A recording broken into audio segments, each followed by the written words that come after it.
আসসালামু আলাইকুম। চলে আসলাম আরও একটি নতুন ভিডিও নিয়ে।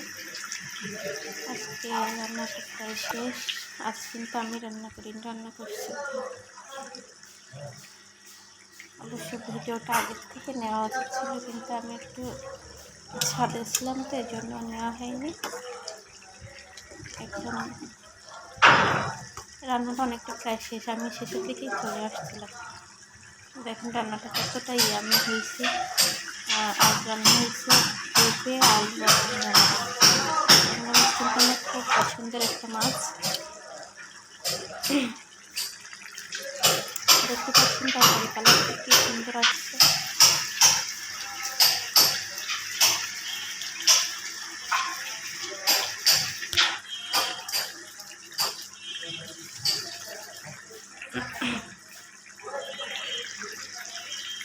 পেঁপেটা মনে হচ্ছে না, মনে হচ্ছে মাংস।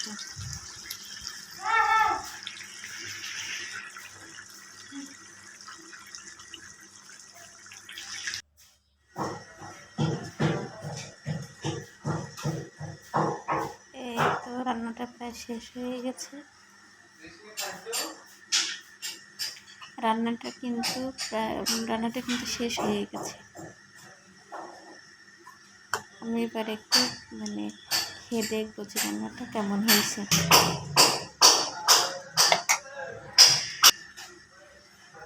চিংড়া মাছ আমার খুব পছন্দ, এই জন্য আমি দেখে কিন্তু সেই বড় মাছটা নিয়েছি। অবশ্যই বাসায় আমাদের মানুষ নেই, ভাই আর আমি আছি, মাত্র 2 জন মানুষ।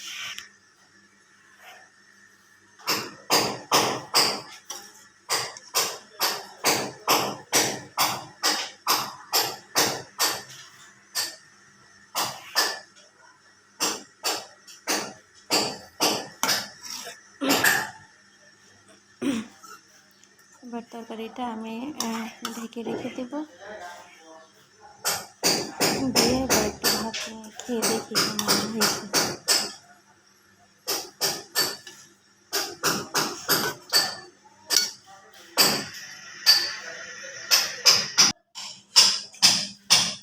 তরকারিটা ঠান্ডা হয়ে যাওয়ার পরে দেখেন কি সুন্দর একটা কালার আসছে।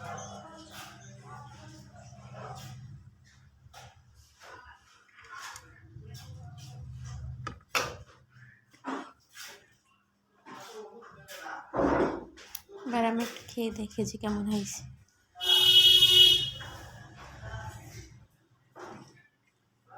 ভাতটা আমার কাল রাতেই রান্না করা ছিল, এই জন্য একটু শক্ত। তাছাড়া আমি একটু শক্ত ভাত পছন্দ করি, খুব নরম হয়ে গেলে খেতে পারি। আমার এই ভিডিওর ব্যাকগ্রাউন্ডে অনেক সাউন্ড আসে, আমি জানি। আসলে আমার বাসাটা রাস্তার ধারে, আবার বাসার পাশে একটা বিল্ডিং হচ্ছে, যার জন্য চারিপাশে প্রচুর শব্দ। রান্নাটা কিন্তু সেই হয়েছে,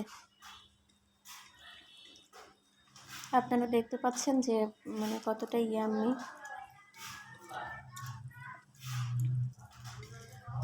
যারা আমার এই ভিডিওটা দেখছে, তারা যদি ভালো লেগে থাকে তাহলে অবশ্যই লাইক, কমেন্ট এবং সাবস্ক্রাইব করে পাশে থাকবেন।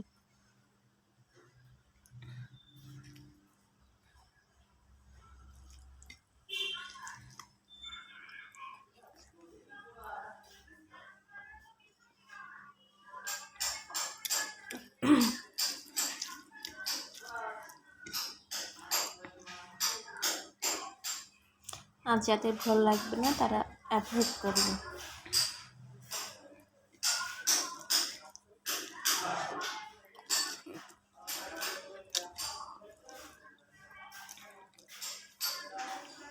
ভাতটা কিন্তু প্রায় সব ফেলছি।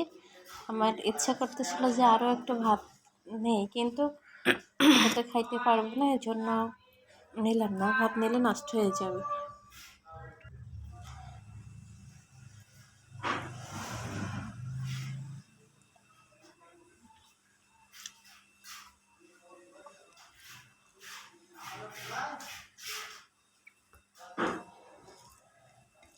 আমি কিন্তু সবটা খেয়েছি।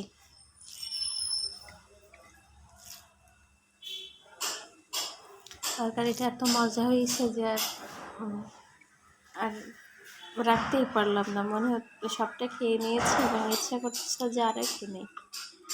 আজ এই পর্যন্ত, আল্লাহ হাফেজ।